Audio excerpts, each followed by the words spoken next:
Hey, what's up everybody? It's Dorothy and welcome back to my channel.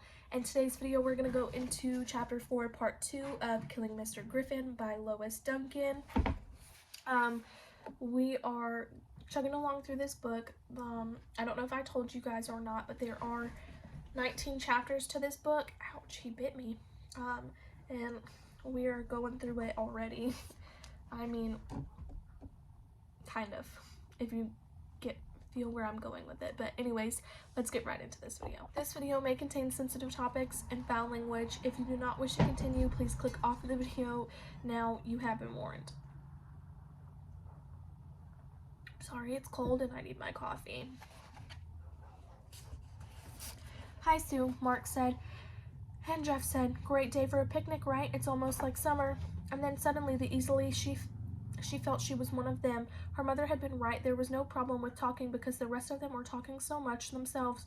They seemed to know each other well, but not so well that they excluded her from their conversation. With everything that was said, a door was opened deliberately so that she could enter with a comment. They drove out of the city on the freeway and turned off onto the paved road that led to the mountains, and almost immediately the fresh green of the spring trees surrounded them, and the sky arched blue above their heads. Mark opened a six-pack of beer. If it was Coke, it would be like a TV commercial, he said, and they all laughed. Susan's right along with them. She had never thought of Mark as being funny before. In fact, she had always been a little frightened of him, with his smooth, expressionless face and knowing eyes. But now, suddenly, he wasn't frightening at all, just light-hearted and carefree, and it was like a TV commercial with a car full of beautiful, laughing young people setting out to spend a day together in the hills. After several miles, Jeff turned again, and this time they were on a dirt road that curved and twisted and doubled back upon itself until it seemed to be going nowhere. At last they came to a clearing, and Jeff stopped the car and they all got out. This is our place, Mark said. Lana and I used to come here all the time. You can't see it from here, but there's a path over there by that rock and it leads to a waterfall.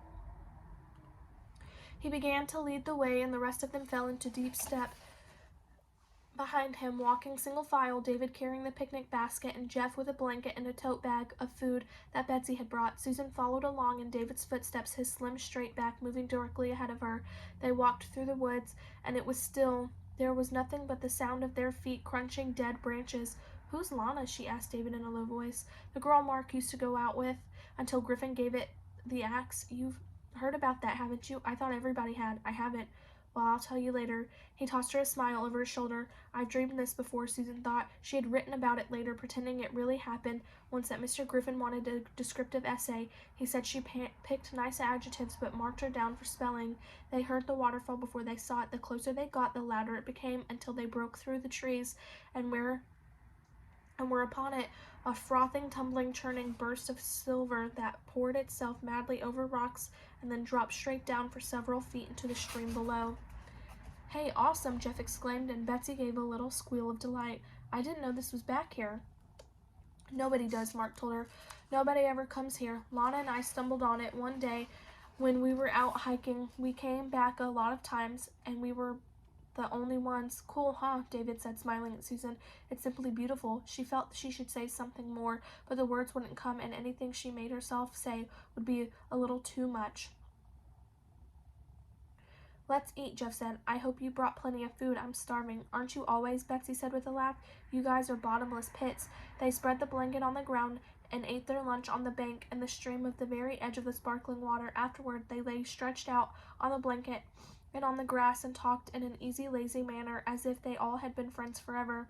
Mark was leaning against the trunk of a tree, smoking a joint, and the sweet, heavy scent of pot blended with the incense of the sun-soaked pine needles. Betsy was lying on the blanket, her blue jean knees drawn up into little pointed peaks. Her eyes were closed, and she looked totally at peace. Jeff was sprawled next to her on his back. He was dreamily studying the line of a pine branch stretching squarely over his head. Susan took off her glasses and laid them on her stomach. Excuse me.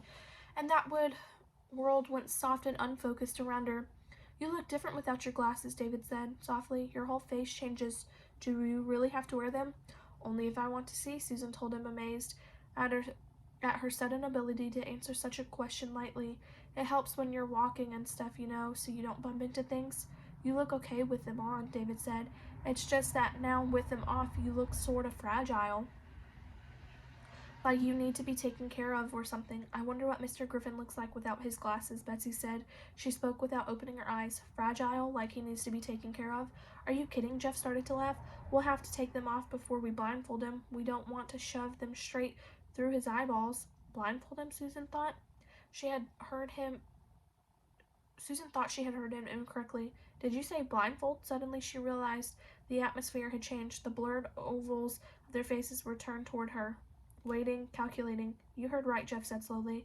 And they told her the thing that they were going to do. Later, Susan could not recall exactly which one told her or whether they all did, each speaking apart, the voices overlapping and running together like the lines and curves of David's face as he raised himself on an elbow and leaned over to touch the tip of her nose lightly with one finger. You like our idea? You're kidding me. You're not really going to do it. Damn right we are. I don't believe you. It's like something out of a book. She could accept it when she thought it was that way. As a story, the people and the characters created by an author, she could imagine the words neatly printed on a page. The shadowy figure seized him from behind and forced him into the waiting car. He cries for help, brought no response. Were they taking him? Where were they going? What were they going to do? It's unreal, she said. You're making it up to tease me. You can be in on it too if you want to. Me? How? Susan asked. Mark will tell you. He's doing the planning. You can make an appointment with him for after school, Mark said. Pretend you want to talk to him about the term paper or something. Hold him till the grounds are empty. Then when he walks out into the parking lot, we'll get him. You really think it would be that simple? Sure, why not? Mark took a long drag on the joint and let the smoke curl slowly from beneath his teeth. The best things in life are simple. Simple things work. They don't get screwed up. It's the complicated things that get twisted around on you. We all have our own parts, Betsy said. Mine will be to provide alibis for everybody. The guys are going to blindfold Griffin so he won't be able to see who anybody is. Then afterward, he won't be able to identify anyone. He'll know me if I make the appointment, Susan said. He won't be blindfolded then. He won't guess you're a part of it, Mark told her easily. It'll just seem like a coincidence. He stays after school to talk with a student. He goes outside and we're waiting for him by his car. You'll have split before that happens. You won't even be at the scene. But why? Susan asked. What's the reason for it all? People don't get kidnapped without a reason. The reason is that he deserves it, Mark said sharply. Does there have to be any other reason than that? He's an asshole. He's out to funk all of us. Maybe if we shake him up a little, he'll get over this power trip of his and start treating us like human beings. I don't know, Susan said hesitantly.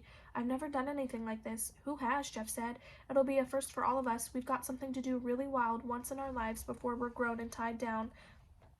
Let's get some kicks while we can, and we'll teach old Griffin a lesson at the same time. When would you want to do it? What about Thursday? Mark said. That will give us time to get all of the details worked out. Besides, he's giving a quiz Monday, which means we'll probably get the papers back Wednesday. That way we could call him Wednesday night and ask for a conference after school the next day. You could say that you want to discuss the test. Okay, Sue, David asked. Well, come on. Okay, she heard her voice speaking the word, and her heart rose suddenly into her throat. Had she really said that? Had she actually agreed to this insanity? Good for you, Jeff said, and Betsy gave a crow with pleasure. I knew you'd do it, Sue, she said. I told you guys. That's my girl, David said softly as he kissed her lightly on the forehead. His lips were like the touch of butterfly wings. Never, Susan thought deliriously, never in all the time to come will I ever be as happy as I am right now. And she was right. I'm going to leave it off right there. That is going into the next chapter. So that's the end of chapter 4. I will see you guys in the next video. Bye!